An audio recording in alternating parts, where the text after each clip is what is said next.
नमस्कार मित्रांनो, एसओसी क्लासेटेक मध्ये आपलं स्वागत आहे. इयत्ता 10वी विज्ञान आणि तंत्रज्ञान भाग 1 प्रकरण 3 रासायनिक अभिक्रिया व समीकरणे या प्रकरणाचा भाग आपण 4 बघत आहे.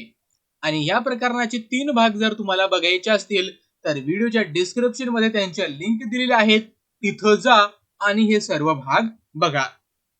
आणि मित्रांनो, जर तुम्ही आमच्या चॅनलला सबस्क्राइब केले नसेल तर सर्वात अगोदर आमच्या चॅनलला सबस्क्राइब करा.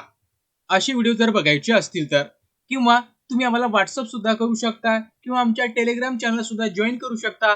त्या सगळ्यांचे लिंक व्हिडिओच्या डिस्क्रिप्शन मध्ये दिलेले आहेत. मित्रांनो, भाग 1, 2 आणि 3 मध्ये काय काय बघितलं ते आपण बघूया. त्याच्यामध्ये आपण रासायनिक अभिक्रिया बघितलं, ठीक आहे. त्याच्यामध्ये रासायनिक अभिक्रियाचं लेखन कसं करण्यात येते हे सुद्धा त्याच्यामध्ये आपण बघितलं. त्यानंतर रासायनिक अभिक्रियेचे संतुलन कसे करण्यात येतात हे सुद्धा त्याच्यामध्ये आपण बघितलं. त्याच्यानंतर रासायनिक अभिक्रियेचे प्रकार कोणकोणते असतात. त्याच्यामध्ये असते संयोग अभिक्रिया. याच्यामध्ये काय होत असते, त्याच्यामध्ये 2 अभिक्रियाकारक असतात. त्या 2 अभिक्रियाकारक पासून एकच उत्पादन आपल्याला मिळते, अशाला आपण संयोग अभिक्रिया असं म्हणतो. त्यानंतर अपघटन अभिक्रिया म्हणजे काय, याच्यामध्ये एकच पदार्थ आपल्याकडे असतो, एकच आपल्याकडे काय असतो, अभिकारक असतो, त्यापासून आपल्याला 2 उत्पादने मिळतात, याला आपण अपघटन अभिक्रिया असं म्हणतो. ठीक आहे. तर या गोष्टी तुम्हाला ध्यानात ठेवाव्या लागेल. विस्थापन अभिक्रिया म्हणजे काय, याला डिस्प्लेसमेंट रिएक्शन म्हणतात. म्हणजे काही आयन्स काय करतात, त्याची जागा बदलतात. बरोबर, आयन जागा बदलतात म्हणून याला आपण विस्थापन अभिक्रिया म्हणतो. नंतर आहे, याच्यामध्ये 2 आहेत. एक दुहेरी विस्थापन, म्हणजे जे आयन्स असतात ते एक्सचेंज होतात, एकाची जागा दुसरी घेतो, दुसरी जागा ते घेतात, अशा प्रकारे याला म्हणतात दुहेरी विस्थापन. त्यानंतर उष्माग्राही म्हणजे काय, उष्णता ज्या अभिक्रियेमध्ये स्वीकारली जाते, म्हणजे अभिक्रिया होताना उष्णता जर स्वीकारली गेली तर त्याला उष्माग्राही म्हणतात, आणि अभिक्रिया होताना उष्णता जर दिल्या गेली तर त्याला उष्मादाही असे म्हणतात. हे सुद्धा आपण याच्यामध्ये सर्व बघितलेलं आहे. त्यानंतर रासायनिक अभिक्रियाचा दर, म्हणजे रासायनिक अभिक्रिया होतो त्याचा दर कसा असतो, कशावर अवलंबून असतो ते बघितलं. त्याच्यामध्ये आपण बघितलं की अभिक्रियाकारकाचे स्वरूप कसे असते, त्याचा आकार कसा असतो, अभिकारकाची संहती कशी असते, अभिक्रियेचे तापमान, त्यानंतर उत्प्रेरक, या सगळ्यावर काय असते, त्या अभिक्रियेचा दर अवलंबून असतो. आता या भाग 4 मध्ये आपल्याला बघायचं आहे ऑक्सिडीकरण व शपन. काय बघायचं आहे, ऑक्सिडीकरण व शपन. आता ऑक्सिडीकरण म्हणजे काय आणि शपन म्हणजे काय, या दोन्ही गोष्टी याच्यामध्ये आपण शिकणार आहे. त्याला ऑक्सिडेशन आणि रिडक्शन असे म्हणतात. बघा मित्रांनो, अनेक प्रकारच्या ऑक्सिडीकरण व शपन या प्रकारच्या अभिक्रिया आपल्याला आपण पाहत असतो किंवा आपल्याला ते देतात. आता या अभिक्रियेबद्दल थोडक्यात माहिती आपण इथं करून घेऊया. तर बघा मित्रांनो, इथं तुम्हाला समजेल की इथं आपल्याला इथं तुम्हाला समजेल की आता इथं काय आहे, मॅग्नेशियम आहे. बरोबर आहे. त्या मॅग्नेशियमचं काय झाली, अभिक्रिया झाली कशासोबत, तर या ऑक्सिजन सोबत. बरोबर आहे, मॅग्नेशियमची कशासोबत झाली, या ऑक्सिजन सोबत. आणि आपल्याला उत्पादन काय मिळालं, आपल्याला इथं, तर आपल्याला मिळालेलं आहे मॅग्नेशियम ऑक्साईड. काय मिळालं, मॅग्नेशियम ऑक्साईड. म्हणजे या मॅग्नेशियम मध्ये काय झालेलं आहे, ऑक्साईड, त्याच्यामध्ये या दोघांची अभिक्रिया झालेली आहे. म्हणजे ऑक्सिजन काय झालेलं आहे, तिथं मिक्स झालेलं आहे. तिथं बघा, जर कार्बन आहे, कार्बन मध्ये ऑक्सिजन मिक्स झालं तर CO2 म्हणजे कार्बन डायऑक्साईड तयार झालं. बरोबर आहे. त्यानंतर बघा मित्रांनो, इथं आहे मॅग्नेशियम हायड्राइड. बघा इथं काय आहे, मॅग्नेशियम हायड्राइड. ठीक आहे, इथं आहे मॅग्नेशियम हायड्राइड. आता मॅग्नेशियम हायड्राइडची अभिक्रिया झाली आणि याच्यामधून मॅग्नेशियम आणि हायड्रोजन वेगळा झाला. म्हणजे इथं बघा, इथं ऑक्सिजन काय झाला, त्या इथं काय झाला, इथं जो ऑक्सिजन होता तो या मॅग्नेशियम मध्ये मिक्स झाला, मॅग्नेशियम ऑक्साईड तयार झालं. ते ऑक्सिजन या कार्बन सोबत मिक्स झाला, काय झालं, म्हणजे अभिक्रिया झाली त्यांची, तर कार्बन डायऑक्साईड तयार झालं. इथं जे मॅग्नेशियम हायड्राइड होतं ते काय झालं, इथं वेगळं झालं, म्हणजे इथं हायड्रोजन वेगळा झाला. ठीक आहे. इथं बघा, इथं तुम्हाला दिसेल, इथं आहे इथेन. इथेन मधून काय झालेलं आहे, हे मॉलिक्युल्स वेगवेगळे झालेले आहेत. ठीक आहे, मिथिल ग्रुपचे.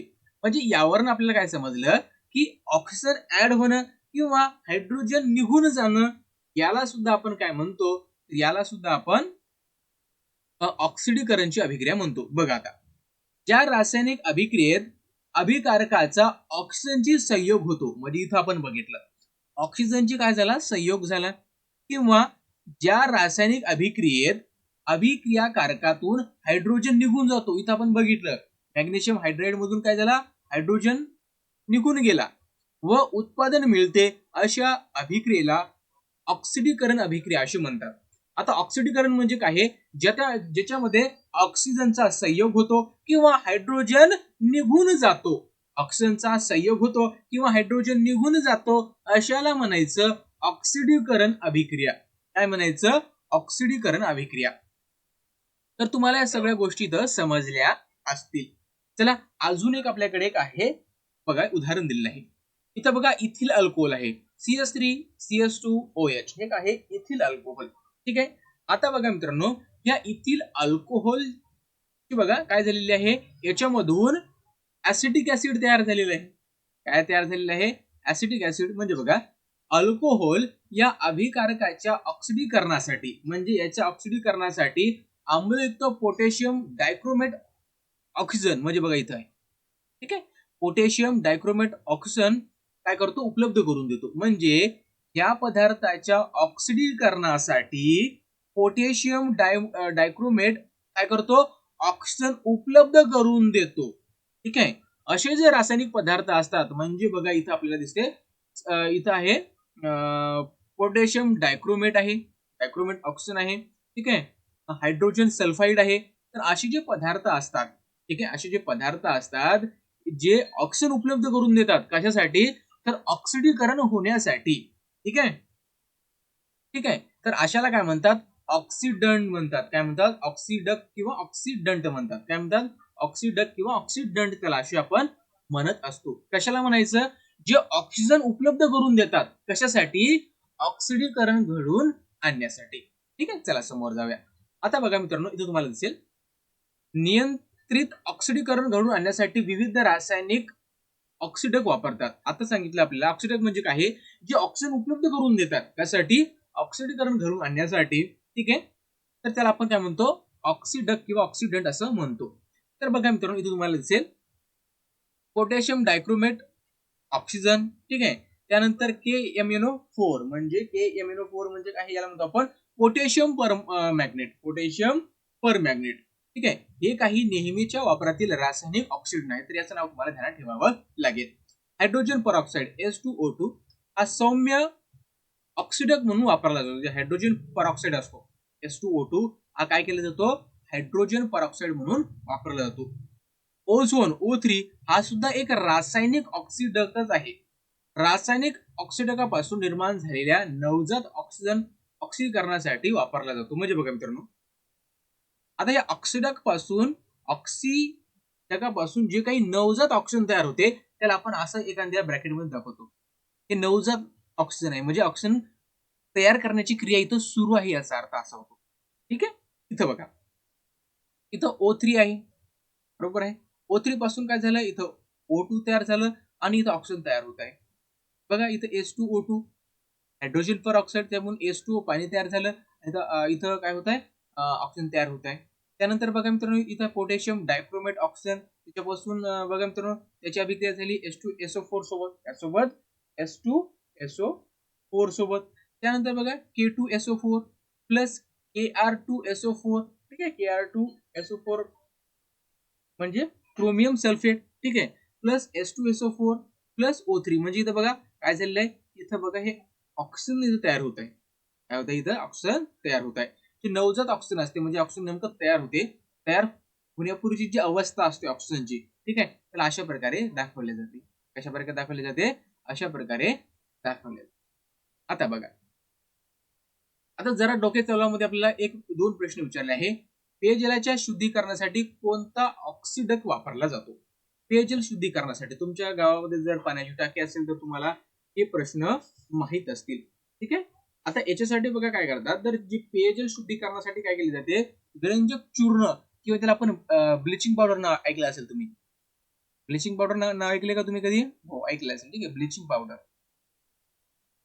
ब्लिचिंग पावडर वापरले जाते, किंवा पोटॅशियम पर मॅग्नेट काय वापरले जाते, किंवा पोटॅशियम पर मॅग्नेट.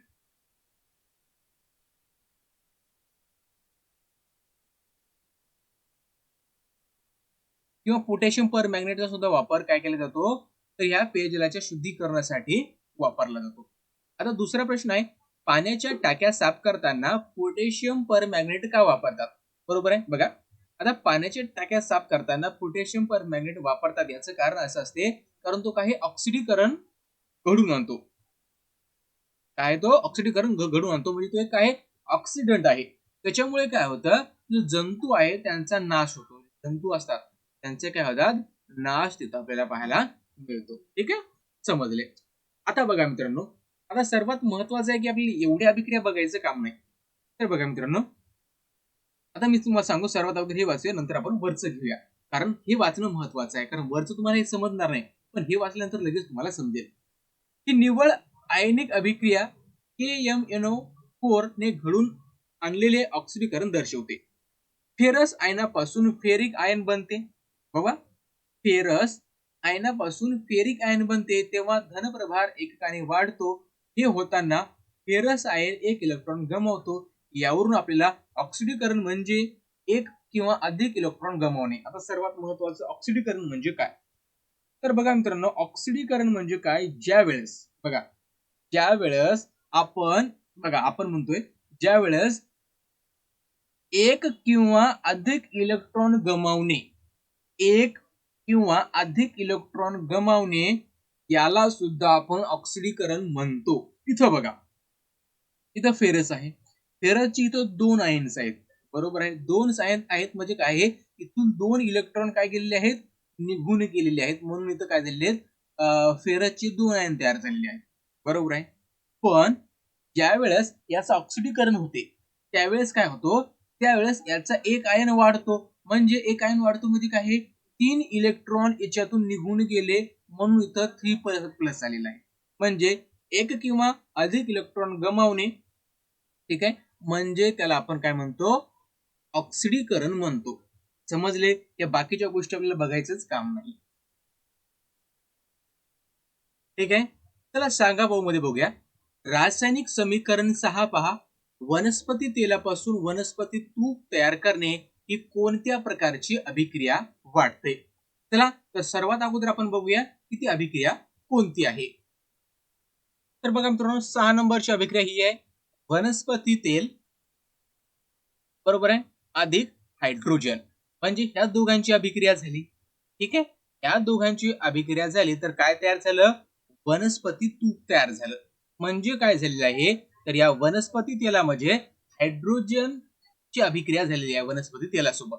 म्हणजे इथं काय झालेलं आहे हायड्रोजनचा संयोग झालेला आहे. हायड्रोजनचा काय झालेला आहे संयोग.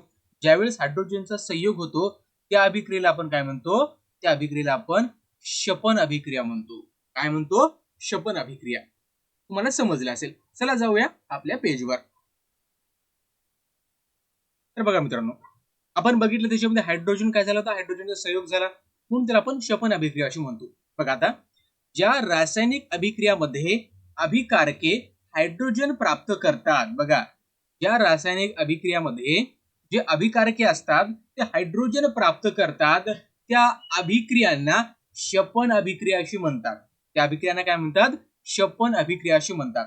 त्याचप्रमाणे ज्या अभिक्रियामध्ये अभिकारकातील ऑक्सिजन निघून जातो. बघा ज्या अभिकारकामधून ऑक्सिजन निघून जातो आणि उत्पादिते तयार होतात अशा अभिक्रियांना सुद्धा क्षपन म्हणतात. बघा हायड्रोजन प्राप्त करणे. ठीक आहे हायड्रोजन प्राप्त करणे किंवा ऑक्सिजन निघून जाणे. हायड्रोजन प्राप्त करणे किंवा ऑक्सिजन निघून जाणे या दोन्ही क्रिया कशा असतात तर क्षपन अभिक्रिया असतात. काय असतात क्षपन अभिक्रिया. तर हे तुम्हाला इथं ध्यानात ठेवायचं आहे. तर बघा मित्रांनो इथं तुम्हाला आता समजेल. तर बघा मित्रांनो इथं कॉपर ऑक्साईड आहे. कॉपर ऑक्साईडची अभिक्रिया झालेली आहे हायड्रोजन सोबत. ठीक आहे त्यानंतर काय झालं इथं बघा इथं काय झालं इथं कॉपर तयार झाला आणि हायड्रोजन सोबत या ऑक्सिजनची अभिक्रिया होऊन H2O म्हणजे पाणी तयार झालं. बघा म्हणजे काय झालं हे ऑक्साईड आहे हे ऑक्सिजन आहे कॉपर ऑक्साईड म्हणून त्यानं जागा सोडली आणि हायड्रोजन सोबत जाऊन मिसळला म्हणजे H2O तयार झालं. बघा आता ही कोणत्या प्रकारची अभिक्रिया आहे क्षपन आहे का. आता बघा ज्या अभिक्रियेच्या वेळी कॉपर ऑक्साईड आणि ऑक्सिजनचा अणू बाहेर पडतो. कॉपर ऑक्साईड मधून ऑक्सिजनचा अणू बाहेर पडतो, अर्थात कॉपर ऑक्साईडचे क्षपन होते. बरं, अगोदर काय सांगितलं आपण इथं? अगोदर काय सांगितलं होतं की ज्याच्यामधून ऑक्सिजन निघून जातो, ज्याच्यामधून ऑक्सिजन निघून जातो ती एक काय असते? क्षपन अभिक्रिया असते. बरोबर आहे? क्षपन अभिक्रिया म्हणजे इथं क्षपन झालं हे आपल्याला समजलं. त्यानंतर बघा, तर हायड्रोजनचा रेणू म्हणजे इथं हायड्रोजन आहे, हायड्रोजनचा रेणू ऑक्सिजनचा अणू स्वीकारतो आणि H2O तयार होतो, म्हणजे पाणी तयार होते, म्हणून हायड्रोजनचे इथं ऑक्सिडीकरण होते. म्हणजे बघा मित्रांनो, इथं हायड्रोजन आहे, हायड्रोजनने काय केलं? हे ऑक्सिजनच्या अणूला स्वीकारलं, म्हणजे ऑक्सिजन स्वीकारला याचा अर्थ इथं काय झालेलं आहे?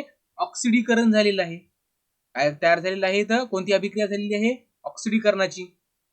बरोबर आहे. म्हणजे क्षपन पण झालं, ऑक्सिडीकरण पण झालं. मग अशा प्रकारे या अभिक्रियेत ऑक्सिडीकरण सुद्धा झालं, क्षपन सुद्धा झालं. म्हणजे ऑक्सिडीकरणाची अभिक्रिया सुद्धा आहे आणि क्षपनाची सुद्धा अभिक्रिया एकाच वेळी इथं झालेली आहे.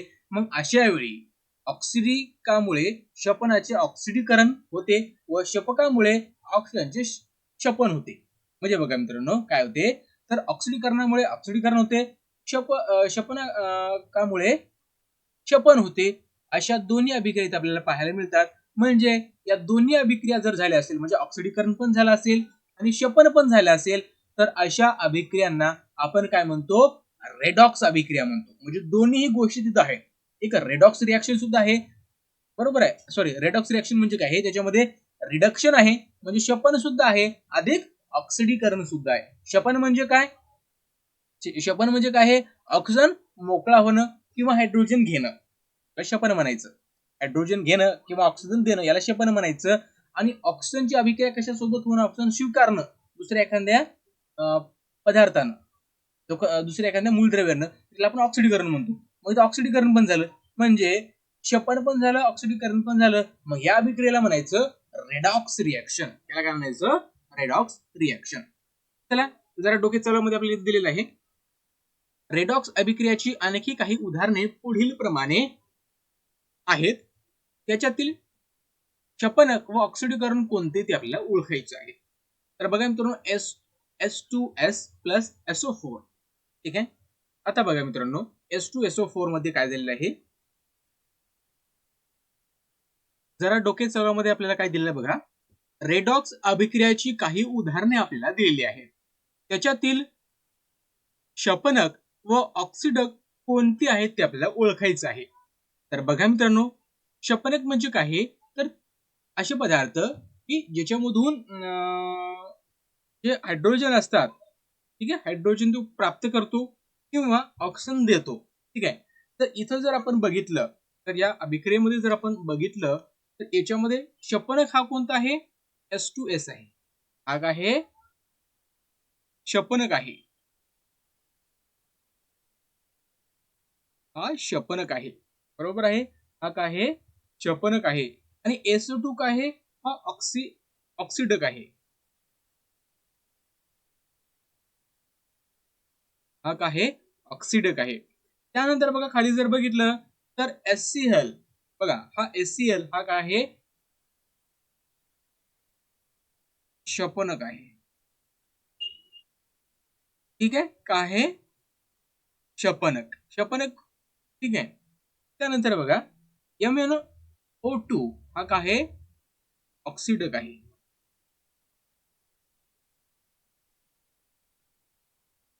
ठीक आहे, समजले. चला आता नंतर आपल्याला बघायचं आहे ऑक्सिडीकरण म्हणजे इलेक्ट्रॉन गमावणे.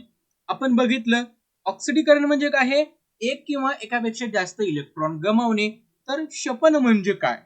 बघा, ज्या प्रकारे ऑक्सिडीकरण मध्ये आपण इलेक्ट्रॉन गमावतो, त्याच प्रकारे क्षपन मध्ये काय करतो?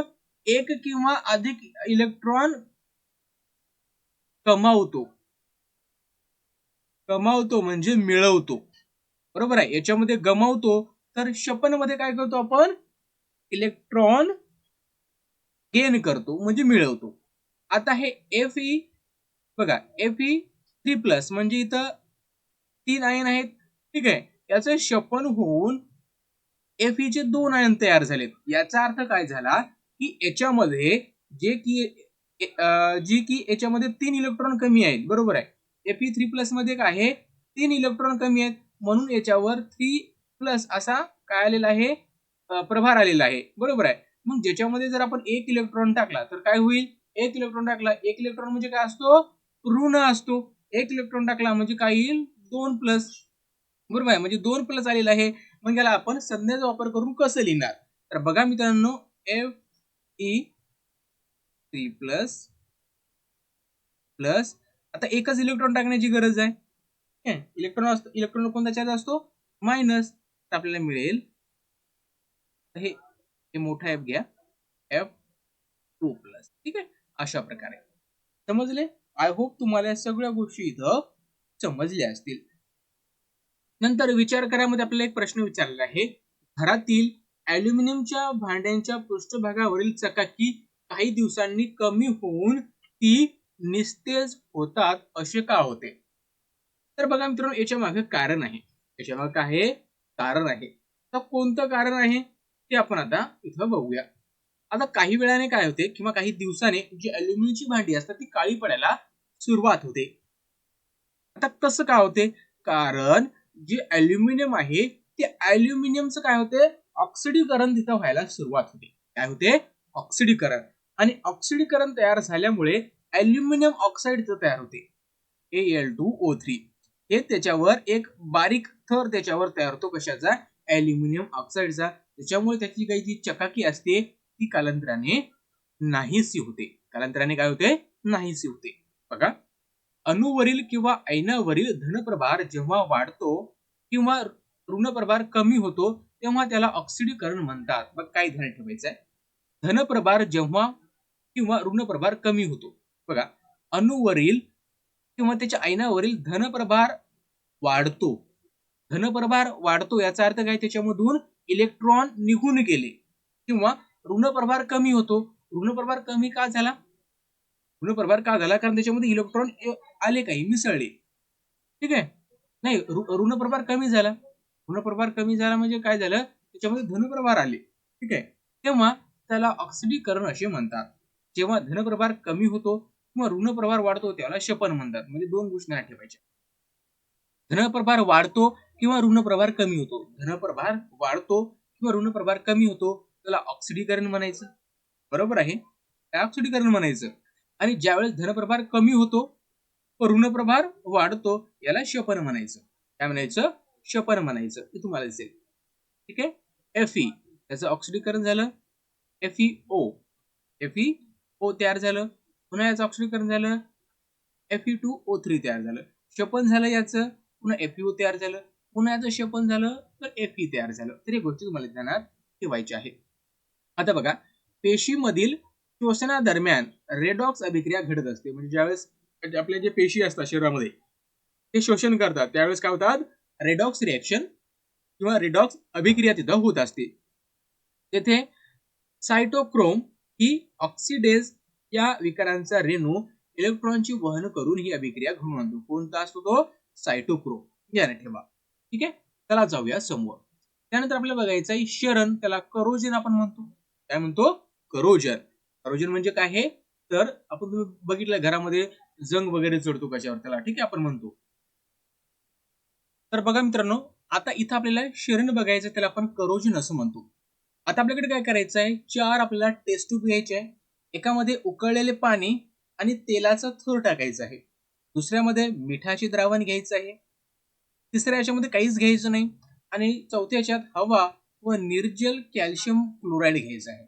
आणि या तिन्ही याच्यामध्ये आपल्याला काय करायचं आहे, एक एक खिळा टाकायचा आहे. काय टाकायचं आहे, खिळा टाकायचा आहे. तर आपल्याला असा प्रश्न विचारलेला आहे की कोणत्या परीक्षा नळीमधील खिळे गंजलेले आपल्याला दिसतील. बघा मित्रांनो, गंजण्यासाठी आपल्याला पाणी, हवा या दोन्ही गोष्टींची आवश्यकता असते. जिथं पाणी असते आणि हवा असते तिथं मात्र गंजण्याची क्रिया सुरू होते. क्षारांच्या सानिध्यात ही क्रिया थोडी जलद गतीने व्हायला सुरुवात होते. तुम्ही रोजच्या जीवनात रेडॉक्स अभिक्रियाचा परिणाम पाहिला आहे का? नवीन गाडी तुम्ही बघितली असेल, नवीन गाडी कशी चकलेली असते. उलट जे जुन्या गाड्या असतात त्यांची चकाकी मात्र गेलेली असते. त्यांच्या पृष्ठभागावर एक तांबूस रंग बघितला आहे तुम्ही गंजल्यानंतर स्थायूरूप थर जमा झालेला दिसतो. त्या थरास आपण गंज असे म्हणतो.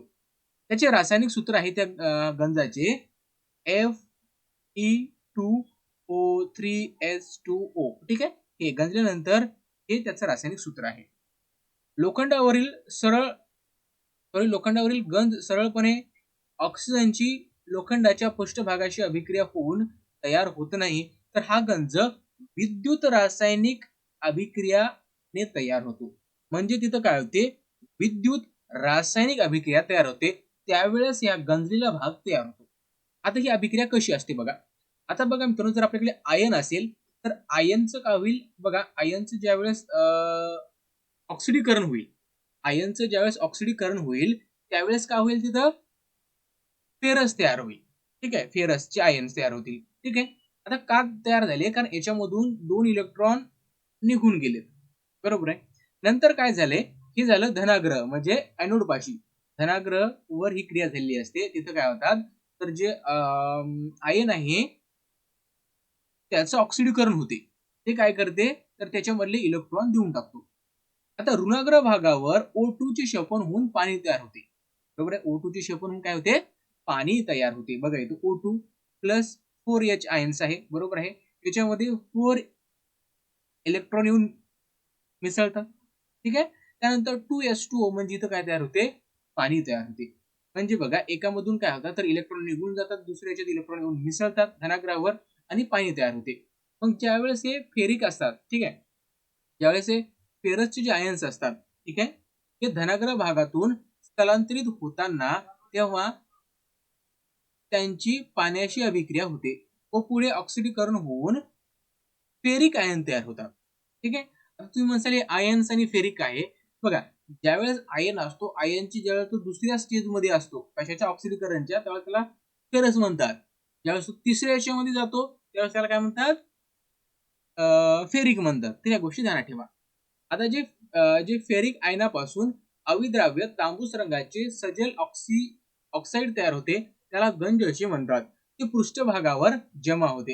हे तुम्हाला दिसेल बघा. हा काय तयार झालेला आहे, हा गंज इथं तयार झालेला आहे त्यांच्या अभिक्रियेमधून. म्हणजे बघा, इथं आहे फेरिक आहे आणि नंतर इथं वॉटर आहे. दोघांची काय झाली, अभिक्रिया झाली आणि इथं आपल्याला गंज तयार झालेला दिसतोय. ठीक आहे. आणि गंभीर समस्या आहे. बघा मित्रांनो, काळवटलेली चांदीची आणि हिरवट झालेली पितळची भांडी कशी स्वच्छ करतात.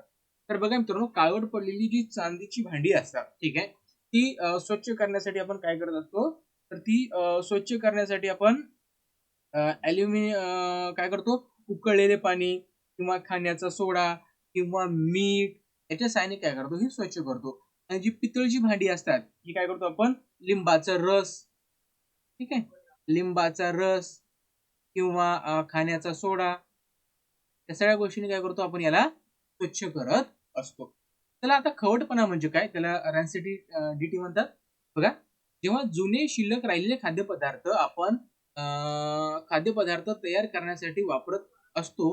बघा, जुने शिल्लक राहिलेले खाद्यतेल, जे खाद्यतेल असते, खाद्यपदार्थ आहे तर खाद्यतेल असते, ते आपण काय करतो, खाद्यपदार्थ बनवण्यासाठी वापरतो. त्यास खवट असा वास येतो. जर अशा तेलात अन्न शिजवले तर अन्नाचीही चवही बदलते. तेव्हा तेल किंवा तूप दीर्घकाळ तसेच ठेवले जाते किंवा तळलेले पदार्थ जास्त काळ तसेच ठेवले जातात, तेव्हा हवेमुळे त्यांचे ऑक्सिडीकरण होऊन त्यांना खवटपणा येतो. तळलेले पदार्थ जास्त ठेवले तर त्याच्यामध्ये ऑक्सिडीकरण होते व आपल्याला खवटपणा येतो. ठीक आहे. ह्या गोष्टी तुम्हाला ध्यानात ठेवायच्या आहे. तर मग हे टाळण्यासाठी काय करतात, त्याला डकाचा वापर केला जातो. कशाचा, प्रतिऑक्सिडकाचा, त्याला अँटीऑक्सिडंट असे म्हणतात. ठीक आहे. हवाबंद डब्यात अन्न ठेवणे सुद्धा अन्नाचे ऑक्सिडीकरण क्रिया मंदावते. म्हणजे जर आपण पॅक जर करून ठेवलं तर सुद्धा त्याची जी क्रिया असते खवटपणा येण्याची, ती आपण टाळू शकतो. म्हणजे त्याला ऑक्सिडनाची क्रिया होण्यासाठी वेळ लागतो. तर मित्रांनो, ह्या गोष्टी तुम्हाला समजल्या असतील आणि समजलं नसेल तर मित्रांनो नक्की आमच्या बाजूच्या आयकॉनवर जा, आमच्या चॅनल सबस्क्राईब करा, जेणेकरून महत्त्वाचे व्हिडिओचे अपडेट तुमच्यापर्यंत पोहोचत राहील. मित्रांनो, आपल्याला बघायचं आहे आता पुढच्या व्हिडिओमध्ये याचा स्वाध्याय. आता स्वाध्याय आपण बघणार आहे पुढच्या व्हिडिओमध्ये म्हणजे येणाऱ्या वेळेमध्ये. आणि तुम्हाला हा आवडला असेल तर नक्की आमच्या चॅनलला सबस्क्राईब करायला विसरू नका. Thanks for watching.